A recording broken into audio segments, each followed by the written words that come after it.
Hi lovelies! Welcome back to another episode of Dinner Made Easy, which of course is all about making dinners at your house a little easier on busy weeknights. Today we are doing that with 3 incredible recipes that are all made with just 5 ingredients. It doesn't get much more convenient than that. The best part is all 3 of these recipes also come together in under 30 minutes. So there's a lot to love about them. And the good news is, even though they are super simple, they are not short on flavor. We're gonna get started today with a rustic chicken with white beans and pesto sauce. So delicious, you won't even believe that it only contains 5 ingredients. So for this recipe, our 5 ingredients are going to be some chicken thighs. I'm using bone-in, skin-on chicken thighs because they're quite inexpensive and they have a ton of great flavor. You can always sub in boneless, skinless chicken breasts here if you want to. I've also got some red bell pepper, some shallots, some white beans that I've just drained and rinsed, and finally, I have got some store-bought pesto sauce. Now, of course, you can always make your own pesto sauce, but I'm using store-bought for the added convenience. I always have a jar of it in my refrigerator.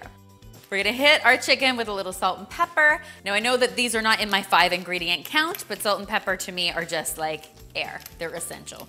So they don't count as ingredients in my kitchen. And then we are going to fire up a nice big skillet on the stove. It's really important to have a wide bottom skillet here because of course we're gonna be frying all of these chicken thighs at the same time and we need to make sure we have lots of space for them. Once your skillet starts to heat up, you can go ahead and add some oil. Once your oil is nice and hot, you can go ahead and add your chicken into your pan, skin side down like so. While those are conveniently flipped upside down, we can go ahead and add some salt and pepper on the underside because of course, that's just best practices in the kitchen. We're going to let them cook away until they're nice and crisp and golden. Usually that takes between 5 and 6 minutes. You'll know they're ready to flip when they release easily from the pan. If you try to flip them any sooner, trust me, you will shred that skin and that is not what you want. You want it to be nice and crispy and have it flip really easily. Once they're all flipped over, we're going to cook them for another 4 to 5 minutes to get them nice and golden on the underside. And then we'll just remove them from the pan and transfer them to a plate. Now, it's really important to keep in mind that at this point, these chicken thighs are not fully cooked through. We are going to be getting them back into the pan in just a minute. But first, I want to mix up my delicious white beans and pesto. I'm going to do that by putting some red bell pepper and my shallot into my pan. I'll give these a 2 or 3 minute head start, stirring them often just to help them soften up and get really delicious. Once they're nice and soft, we'll go ahead and add our white beans to the pan, and then we'll finish this off with our pesto sauce. What I love about cooking with pesto is that it already comes packed with flavor, including basil, garlic, pine nuts, and lots of delicious Parmesan cheese. Cooking with pesto really is the best dough. I'm going to nestle my chicken in amongst all that tasty white bean and pesto goodness, and then we'll just pop a lid on and trap all that heat so that everything has a chance to finish cooking through. Now, it's important your chicken reaches an internal temperature of 165 degrees Fahrenheit on a meat thermometer before you remove it from the heat. If you find your pan is getting a little bit dry, go ahead and add a few splashes of water to it. That will help things get a little saucier. And what you end up with is an easy breezy but uber flavorful dinner like this one. It's loaded with protein and fiber. You can serve it all on its own, but I always like plating it up with a little bit of baby spinach for some added nutrients. What is not to love about that? Next, we're whipping up a vegetarian mushroom orecchiette pasta that really has to be tasted to be believed, especially because it's only got 5 ingredients.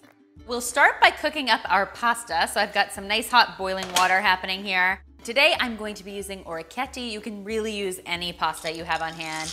Raid your pantry, see what's left behind, and use that. Once our pasta is cooking away, we can turn our attention to our big pot. I'm using my handy dandy red Dutch oven that I love so much. I've got it fired up over medium-high heat, and to it, I am going to add some butter. Now, we are using our butter fairly liberally because in this case, we don't have any other sauce really that we'll be adding to this pasta, so you wanna make sure you have a nice amount of butter happening.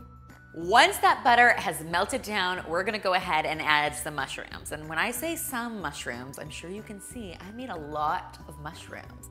I'm using 4 to 6 cups of cremini mushrooms that I've just cut into quarters. We're gonna hit them with a little bit of salt and pepper, and then once they have released all their moisture and they're starting to get nice and golden and delicious, we can go ahead and build in even more flavor with 3 cloves of minced garlic. Now, because this is very few ingredients, you wanna make sure you're getting lots of great flavor, and let me tell you, 3 cloves of garlic will do it. You're welcome to dial that back if you want to, but trust me, I think these mushrooms can handle it. Once that garlic is nice and fragrant and your mushrooms are fully cooked, we're gonna go ahead and add a couple ladles full of our pasta water to the pot. Now, the idea here is that the pasta water is actually going to help create a bit of a sauce for our pasta and keep everything nice and moist and delicious. Then we are just going to drain our pasta and we can get it right into the pot with all of that mushroomy goodness.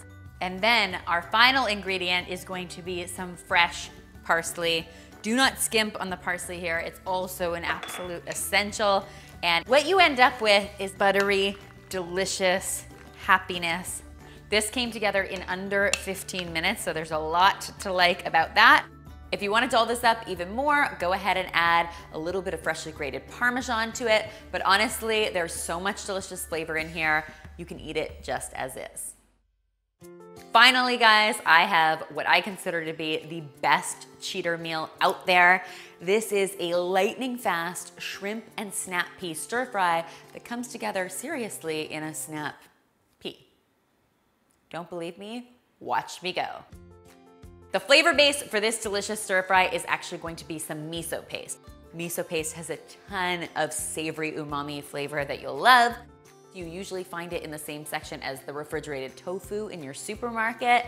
Now, because miso paste is so thick, our first step is going to be adding a little water to it and whisking it until it smooths out a little bit so that we can steam our veggies and our shrimp in the paste.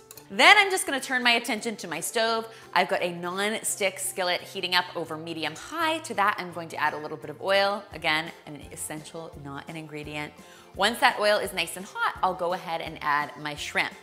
For this recipe, I am using already peeled shrimp.